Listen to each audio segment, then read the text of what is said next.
بتبدأ الحكاية بأليكس وهو عايش في حديقة الحيوان مع صاحبه مارتي، وبيجي أليكس وبيقدم لمارتي هدية بمناسبة عيد ميلاده، فبيفرح مارتي بيها. لكن بعد كده بيزعل لما بيحس إن في سنة جديدة بتعدي عليه وهو لسه في نفس المكان ونفس الروتين. وساعتها بيقترح عليه أليكس إنه يغير من العرض اللي بيقدمه كل يوم ويعمل عرض جديد، وبيطمنه إن الناس كلها هتحبه وهيعجبوا بيه.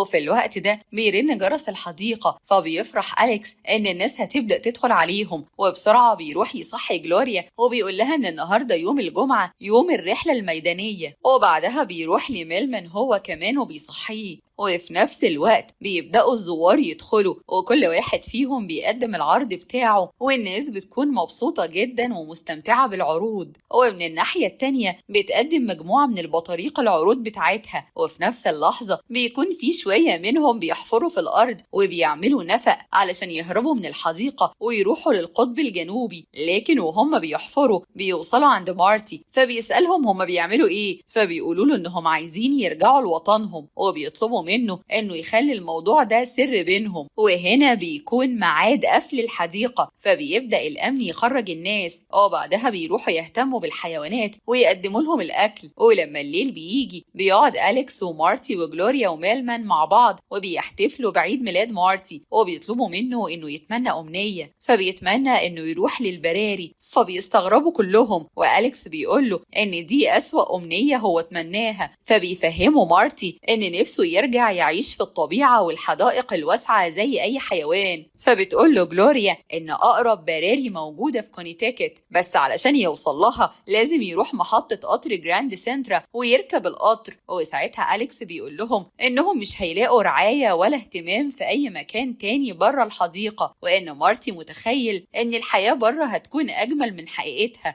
بعد ما بيخلصوا كلام كل واحد فيهم بيروح ينام. لكن في نص الليل بيقلق ميلمان وبيصحي أليكس وبيعرفه إنه كان رايح الحمام، لكنه لاحظ إن مارتي مش موجود في الحديقة. فبيصحوا كلهم وبيدوروا عليه لكنه مش بيكون موجود، فبيفهموا إنه هرب وهيروح للبراري. فبيقرروا هم كمان إنهم لازم يخرجوا ويدوروا عليه علشان ما يبقاش لوحده، فبيكسروا سور الحديقة وبيهربوا، وبيخرج وراهم قردين من الحديقة. وأثناء كده بيتمشى مارتي في شوارع المدينة وبيسأل حصان بيقابله عن مكان محطة القطر، وفي نفس الوقت بيركب أليكس وأصحابه المترو اللي بيوصلهم لمحطة القطر، ووجودهم جواه طبعا بيخوف الكل، فبتطلع الناس تجري منهم. ولما بيطلع أليكس وأصدقائه بيكون مارتي وصل هو كمان لهناك وبيشوفوا بعض، فبيتفاجئ مارتي بيهم، فبيروح أليكس عليه وبيحضنه وكلهم بيطمنوا عليه. بس فجأة بتيجي الشرطة وبتحاصرهم وبتمسك كمان البطاريق علشان كانوا في المحطة ومعاهم القردين كمان. فبيحاول أليكس يتكلم معاهم لكنهم بيخافوا منه وبيضربوه بسهم مخدر وبياخدوا باقي الحيوانات. ولما بيفوق أليكس بيلاقي نفسه محبوس في صندوق، فبينادي على باقي زمايله، فبيردوا عليه إنهم موجودين في الصناديق اللي جنبه. ولما بيبصوا من الخرم اللي في الصندوق بيلاقوا نفسهم على سفينة في وسط البحر. وساعتها أليكس بيلوم مارتي وبيقوله إنه السبب في كل اللي حصل، لكن مارتي بيعرفه إنه ما طلبش من حد يساعده أو يجي وراه. وفي الوقت ده البطاريق بتكون محبوسة هي كمان، لكنهم بيقدروا يخرجوا منها. وساعتها بيتسحبوا وبيدخلوا للقبطان وبيكتفوه وبيحاولوا إنهم يسوقوا السفينة، لكنها بتختل منهم. وساعتها الصناديق اللي فيها أليكس ومارتي وجلوريا وميلمان بيتزحلقوا من على السفينة وبيقعوا في البحر. فبيفضل أليكس ينادي على أصحابه، لكن الموج بياخد الصندوق لبعيد لحد ما بيطلعه على الشط. وساعتها الصندوق بيتكسر وبيخرج أليكس منه وبيفضل يدور على باقي أصحابه لحد ما بيلاقي صندوق ميلمان، لكنه بيكون متعلق فيه ومش عارف يخرج، فبيحاول يشده لكنه ما بيقدرش. وبعدها ميلمان وأليكس بيشوفوا صندوق جلوريا، فبيقرب أليكس منه، وفي اللحظة دي بتكسر جلوريا الصندوق، فبيقع أليكس على صندوق ميلمان وبيتكسر. وفجأة بيشوفوا مارتي جاي على ظهر الدلافن، فبسرعة بيجري أليكس وراه لأنه بيقول إن مارتي هو السبب في كل اللي حصل لهم. لكن جلوريا بتوقفه وبتقول لهم إن أهم حاجة إنهم رجعوا لبعض من تاني. وفي الوقت ده بيقرروا كلهم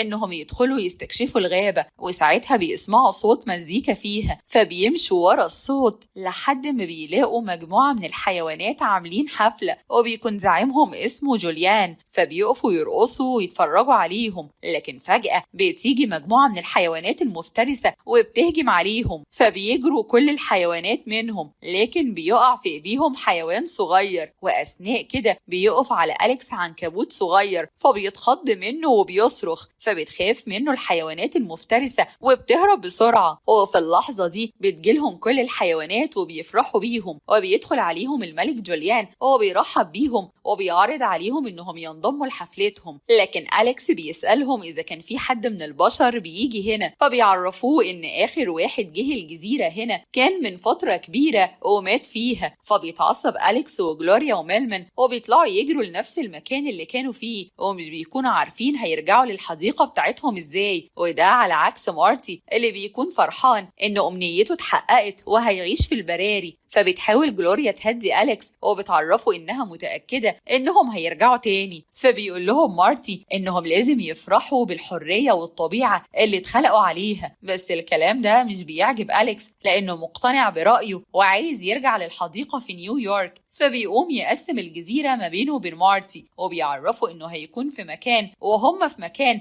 لأنهم عكس بعض. وهنا بيتصرف أليكس وبيصنع تمثال وبيسميه تمثال الحرية، وبيكون معمول من شوية خشب وقش، وبيفهمهم إنهم هيولعوا فيه أول ما يشوفوا سفينة علشان يلفتوا انتباهها. وبعد كده بيطلب من ميلمان إنه يحاول يولع نار علشان يتدفوا، لكن ميلمان ما بيبقاش عارف يولعها، فبيفضل يعمل احتكاك بين الخشب لحد ما النار بتولع. وأول ما بيشوفها بيخاف منها وبيجري وهو ماسكها، وساعتها النار بتمسك في التمثال وبيولع كله. ومن الناحية التانية الملك جوليان بيعمل اجتماع لكل الحيوانات اللي موجودة على الجزيرة، وبيشرح لهم خطته الجديدة، وهي إنه ناوي يستخدم أليكس وأصحابه علشان يخوفوا الحيوانات المفترسة اللي بتهجم عليهم، وبيأكد لهم إنهم لازم يتصاحبوا عليهم ويتعاملوا معاهم كويس علشان يقدروا ينجحوا الخطة. وفي الوقت ده بيروح مارتي وبيقنع أليكس إنه يروح يقعد معاه في البيت بتاعه، وده بعد ما ميلمان وجلوريا راحوا له وقعدوا معاه، وبيطلب منه إنه يدي نفسه فرصة يتعامل فيها مع البراري، وبيعرفوا إنهم عمرهم ما هيكونوا سعداء من غيره، وبيسيبوه يمشي. فبيفكر أليكس في كلام مارتي وبيروح لهم، فبيفرحوا كلهم إنهم مع بعض، وبيقعدوا ياكلوا مع بعض مجموعة من الأعشاب لأنهم مش بيلاقوا أكل غيرها. وبعدها بيتفرجوا على شكل السماء والنجوم، وفجأة بيعدي شهاب، فكل واحد بيتمنى أمنية. فبيتمنى أليكس إن تجيله قطعة لحمة كبيرة ياكلها، فبيتخيل نفسه وسط شرايح لحمة كتير، ولما بيفوق من خياله بيلاقي نفسه ماسك مارتي وبيفتكروا إنه اللحمة. فبيتحرج أليكس وبيقول لهم إنهم لازم يناموا دلوقتي. وفي اللحظة دي بيكون الملك جوليان بيراقبهم، ولما بيشوف أليكس ماسك مارتي بيفتكر إنه بينظفه، وبيقول للمساعد بتاعه إن أليكس طيب جدا وإنهم مش لازم يخافوا منه. لكن المساعد بيقول له إن الواضح إنه مش بينظفه ولا حاجة، وإنه كان بيدوق طعمه. بس الملك بيكون مقتنع برأيه وإنه لازم يستغل أليكس وينفذ خطته. ومن الناحية التانية بتكون البطاريق في السفينة وبيوصلوا بيها للقطب الجنوبي، وبيفرحوا إنهم رجعوا لموطنهم من تاني. وتاني يوم الصبح بيصحى أليكس وميلمان وجلوريا ومارتي على صوت الملك جوليان، وبيقول لهم إنه نقلهم وهم نايمين وجابهم لجزء من مملكته، وبيعرفهم إنهم بيسموها مدغشقر. وأول ما أليكس بيشوف المنظر الطبيعي اللي فيها بيعجب بيها جدا، وبيقول لمارتي إنها نفس الصورة المرسومة في حديقة الحيوان اللي موجودة في نيويورك. فبيجري أليكس ومارتي فيها وبيلعبوا مع بعض زي أيام زمان. ولما بيرجعوا لباقي الحيوانات بيلاقوا كل الموجودين بيهتموا بيهم وبيقدموا لهم الأكل، فبيقترح عليهم أليكس إنه يقدم لهم عرض زي اللي كان بيعمله قبل كده. فبيفرحوا كلهم وبيقفوا يتفرجوا عليه وهم مبهورين بيه. وفجأة بتيجي الحيوانات المفترسة ليهم وبيتفرجوا عليهم من بعيد، وساعتها الحيوانات بتطلب من أليكس إنه يزقر ليهم، فبتخاف الحيوانات المفترسة من صوته وبيهربوا بسرعة. لكن في الوقت ده بيحس أليكس بالجوع وبيشوف كل الحيوانات الموجودة على هيئة لحوم، وبيقوم مرة واحدة وبيمسك مارتي وبيعضه. وساعتها بيفوق أليكس على صوت صراخ مارتي، فبيتأسف له وبيعتذر له. وساعتها مارتي بيسأله عن سبب عضته ليه، بس أليكس مش بيكون عارف يرد عليه. ووقتها بيجي مساعد جوليان هو بيقول إنه بيعمل كده علشان دي غريزة فيه، وإنه في الأول والآخر من آكل اللحوم. فبيدخل جوليان وبيحسن الكلام شوية، وده لأنه خايف على خطته لا تبوظ.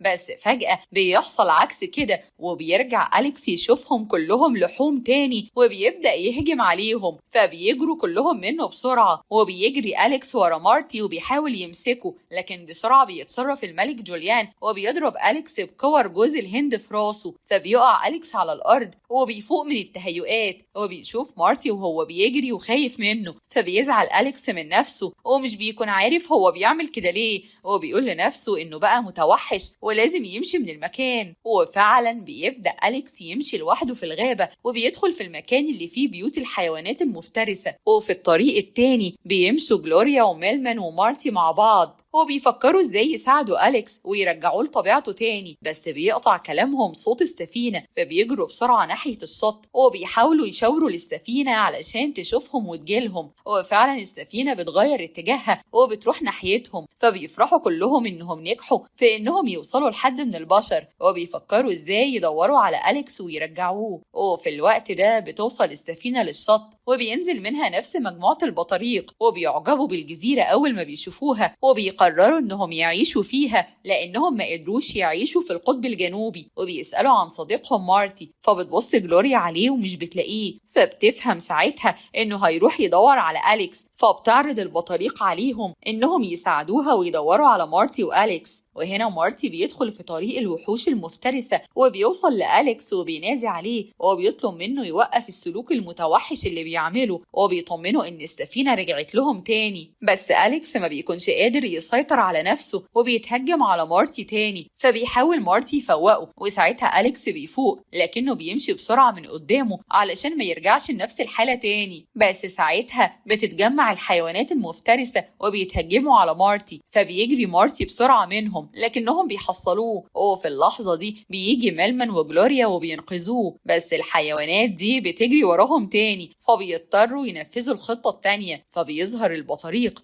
وبيبدأوا يهاجموهم بمسدسات طلق النار. وفجأة بيظهر أليكس وبيقول لهم إنه جعان جدا وقدامه مجموعة من الفرائس. فبيقرب من مارتي وميلمان وجلوريا وبيفهمهم إنهم يمثلوا معاه على إنهم فرائس ليه، وأثناء كده بيشيلهم وبيحسس الحيوانات المفترسة إنه بيتهجم عليهم. فبيجروا منه وبيخافوا، وده بيكون بمساعدة الفريق كله. وفي النهاية كلهم بيحضنوا بعض لأنهم رجعوا تاني مع بعض. وساعتها بيفرح الملك جوليان لأن خطته نجحت، وبيقعدوا كلهم يحتفلوا بأليكس وبيقدموا له السمك مكان اللحمة. فبيعجبوا أليكس طعمه وبيقول لهم إنه أحلى من طعم اللحمة. وهنا أليكس بيسأل مارتي إذا كان ناوي يكمل في البراري، بس مارتي بيقول له إن مش مهم المكان اللي هيقعدوا فيه، وإن الأهم إنهم مع بعض. فبيقرروا كلهم إنهم يرجعوا لنيويورك تاني. فبيقوموا وبيركبوا السفينة وبيودعوا باقي الحيوانات اللي على الجزيرة. وبكده بتكون خلصت حكاية النهاردة.